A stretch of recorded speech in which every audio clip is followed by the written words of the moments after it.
Everything you think you know about medieval torture is wrong. That iconic spiked coffin, the Iron Maiden, that supposedly claimed thousands of victims throughout the Dark Ages, it never existed. The elaborate contraptions filling torture museums across Europe, most of them are Victorian fantasies created to sell tickets to morbid tourists. The real story of medieval torture is far more disturbing than any Hollywood movie or haunted attraction could ever portray, because the truth reveals something horrifying about human nature that we'd rather not acknowledge. For centuries, we've been fed a carefully constructed lie about medieval brutality, one so convincing that even historians fell for it. Museums built entire exhibitions around devices that were never used, never existed, and never claimed a single victim. But behind this elaborate deception lies a darker reality about how torture actually worked in medieval times, and why the methods that were really used were far more effective and terrifying than any spiked box could ever be. The Victorian era created our modern image of medieval torture, and they did it for one simple reason: profit. In the 1800s, a growing middle class hungry for macabre entertainment fueled demand for gruesome historical artifacts. Enterprising museum owners and antiquarians realized they could manufacture medieval torture devices and pass them off as authentic relics. The more elaborate and terrifying the device appeared, the more visitors would pay to see it. What started as a few fake exhibits quickly became a massive industry of historical fabrication. These Victorian entrepreneurs understood something crucial about human psychology. We're fascinated by suffering, but only when it's safely contained in the past. By creating increasingly elaborate torture devices and attributing them to the supposedly barbaric Middle Ages, they could satisfy the public's morbid curiosity while maintaining their own sense of civilized superiority. The medieval period became a convenient dumping ground for all the cruelty and sadism that Victorian society preferred not to acknowledge in their own time. The most famous example of this historical fraud is the Iron Maiden, that iconic spiked coffin that's become synonymous with medieval cruelty. According to legend, victims would be forced inside this human-shaped box lined with spikes, positioned just precisely enough to cause excruciating pain without immediately causing death. The victim would slowly bleed out over hours or days, impaled, but still conscious, while the device's design prevented them from moving to either escape or hasten their own death. But here's what will blow your mind. This device was invented by a German philosopher named Johann Philipp Siebenkees in 1793. Not 1293, but 1793, centuries after the medieval period ended. Siebenkees wrote a fictional account of a coin forger being executed with an Iron Maiden in Nuremberg in 1515, and somehow this piece of creative writing became accepted as historical fact. By the 19th century, museums across Europe were displaying Iron Maidens as authentic medieval artifacts, complete with detailed histories of their supposed victims. The myth that Iron Maidens existed during the Middle Ages was likely spread by German philosopher Johann Philipp Siebenkees in the late 18th century, and despite its reputation as a medieval instrument of torture, there is no evidence of their actual use. Every single Iron Maiden you've ever seen in a museum or movie was built in the 1800s or later, crafted by Victorian artisans who understood that authentic medieval torture devices weren't dramatic enough to satisfy paying customers. What makes this deception even more incredible is how thoroughly it penetrated popular culture. The Iron Maiden became the poster child for medieval barbarism, referenced in countless books, movies, and heavy metal band names. Museums built their reputations on displaying these fake artifacts, and generations of historians repeated the lies without questioning their sources. Even today, the widespread medieval use of Iron Maidens is an 18th century myth, bolstered by perceptions of the Middle Ages as an uncivilized era. But if the Iron Maiden never existed, what torture devices did medieval authorities actually use? The answer is both more boring and more terrifying than you might expect. Real medieval torture was less about elaborate mechanical contraptions and more about systematic psychological and physical abuse designed to break the human spirit. The devices that were actually used were simpler, more effective, and far more disturbing in their casual brutality. The rack was first used in antiquity, and it remained a staple of medieval interrogation chambers throughout Europe. Unlike the theatrical Iron Maiden, the rack was a practical tool designed for one purpose: stretching the human body beyond its natural limits until joints dislocated and ligaments tore. Victims would be strapped to the device and slowly pulled apart, with operators trained to inflict maximum pain while keeping the subject conscious and able to speak.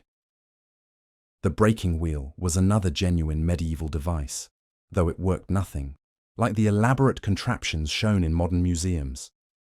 Victims would be tied to a large wooden wheel and systematically beaten with iron bars, breaking bones one by one in a carefully choreographed sequence designed to prolong suffering. The wheel would then be mounted on a pole and left in public view, with the broken victim left to die of exposure and internal injuries over the course of days. Thumbscrews and similar compression devices were perhaps the most commonly used torture instruments, precisely because they were so simple and effective. Devices such as the rack, thumbscrews, and the breaking wheel were used to extract confessions or punish criminals. These tools could inflict excruciating pain while requiring minimal skill to operate, making them accessible to local authorities who lacked the resources for more elaborate torture chambers. What's truly disturbing about real medieval torture wasn't the devices themselves, but the systematic way they were employed. Medieval authorities understood that the most effective torture wasn't physical, but psychological. The mere threat of torture was often enough to extract confessions, and the elaborate rituals surrounding torture sessions were designed to break a person's will before any physical pain was inflicted. Torture chambers weren't hidden dungeons, but public spaces where the community could witness the consequences of defying authority. The psychological impact of watching someone being systematically destroyed was often more important than the information extracted from the victim. These public displays served as propaganda, demonstrating the power of the state and the futility of resistance in ways that no Iron Maiden could ever achieve. The medieval Inquisition perfected these psychological techniques, developing methods that modern interrogators would recognize as sophisticated mental warfare. Sleep deprivation, sensory manipulation, isolation, and the strategic use of hope and despair could break even the strongest individuals without leaving physical marks. Inquisitors understood that a person who confessed willingly was far more valuable than one who spoke only under physical duress. Religious authorities developed particularly insidious forms of psychological torture, using their victims' own faith against them. Suspects would be told that their suffering was God's will, that confession would bring salvation, and that resistance was not just rebellion against earthly authority, but sin against divine command. This spiritual dimension added layers of guilt and despair that purely physical torture could never achieve. But why do we continue to believe in medieval torture myths when the historical evidence is so clear? The answer reveals something uncomfortable about our own society's relationship with violence and the past. We want to believe that medieval people were more barbaric than us, that their cruelty was more elaborate and theatrical than our own. It's easier to point to a fake Iron Maiden and feel superior than to acknowledge the systematic violence that runs through all human societies, including our own.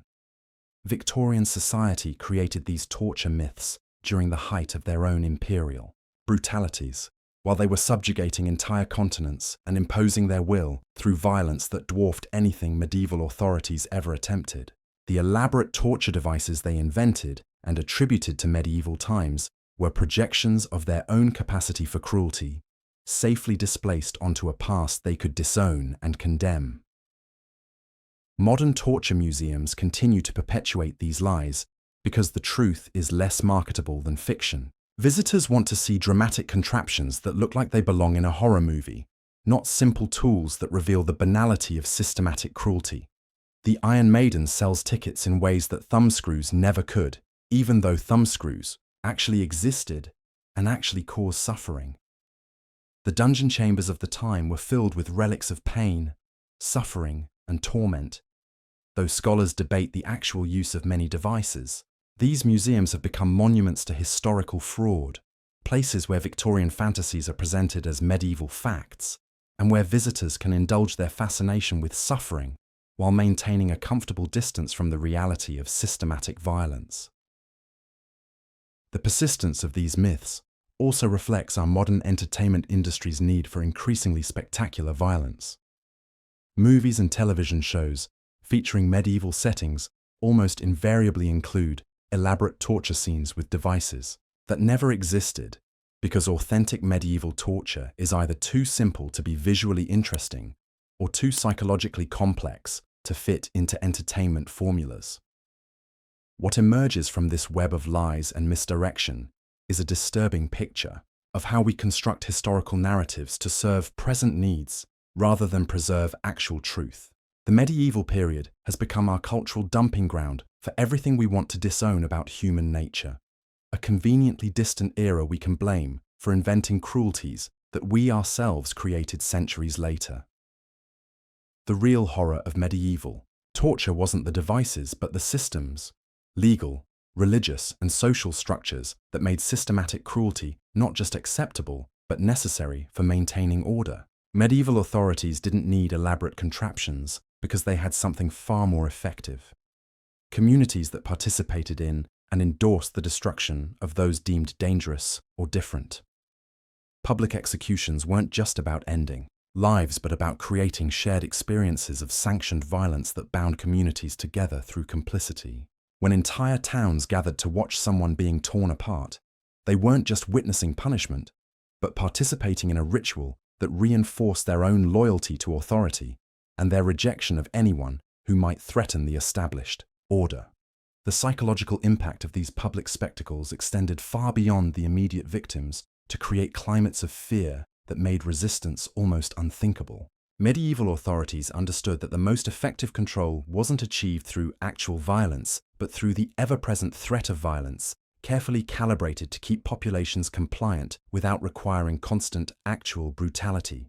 This systematic approach to terror was far more sophisticated and effective than any Iron Maiden could ever be, because it didn't rely on dramatic individual punishments, but on creating social conditions where entire populations police themselves, out of fear of becoming the next public example. The real torture was living in societies where anyone could be designated as an enemy of order and subjected to community-sanctioned destruction. Perhaps the most disturbing aspect of the medieval torture myth is how it prevents us from recognizing similar patterns in our own time. By attributing elaborate cruelty to a safely distant past, we avoid examining how systematic violence operates in contemporary societies. We can point to fake Iron Maidens and congratulate ourselves on our civilization, while ignoring the ways modern states and communities continue to use sanctioned cruelty to maintain control. The techniques that medieval authorities actually used: psychological manipulation, community complicity, the strategic use of hope and despair, the transformation of individuals into public examples, didn't disappear with the Middle Ages, but evolved into more sophisticated forms that are harder to recognize and resist. Modern torture is more likely to leave psychological rather than physical scars, but it operates according to the same principles that medieval authorities understood centuries ago. As we confront the elaborate lies that surround medieval torture, we're forced to acknowledge uncomfortable truths about historical knowledge and cultural mythology. The stories we tell about the past reveal more about our present anxieties and desires than about actual historical events. We created medieval torture myths to serve our own psychological needs, projecting our capacity for cruelty onto a convenient scapegoat era while maintaining our own sense of moral superiority. The lesson isn't that medieval people were less cruel than we imagined, but that cruelty itself is far more complex and systematic than our popular narratives acknowledge. Real torture doesn't require elaborate devices or theatrical presentations because it operates through social and psychological mechanisms that are always available to any society willing to employ them. The Iron Maiden may be a Victorian invention, but the human capacity for systematic cruelty that it represents is timeless and universal. By understanding how we constructed these historical lies, we might finally begin to recognize the ways systematic violence continues to operate in our own time, hidden behind myths and narratives that make us feel safely removed from the very brutalities we continue to perpetuate.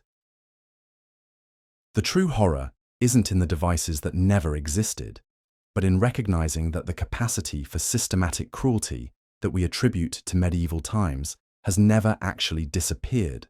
It's simply learned to hide behind more sophisticated justifications and less obvious methods. The real torture continues, but now we've become skilled enough to convince ourselves that we've evolved beyond such barbarism, even as we participate in systems that would make medieval authorities envious of our efficiency and scope.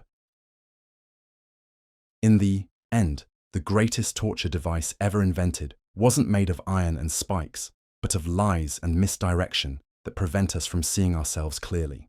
The Victorian entrepreneurs who created the Iron Maiden understood something profound about human nature. We'll pay good money to be frightened by our own capacity for cruelty, as long as we can pretend it belongs to someone else, somewhere else, sometime else. The real question isn't whether medieval people were capable of the elaborate tortures we attribute to them, but whether we're brave enough to acknowledge that the systematic cruelty we condemn in others continues to thrive in forms we've learnt not to recognize.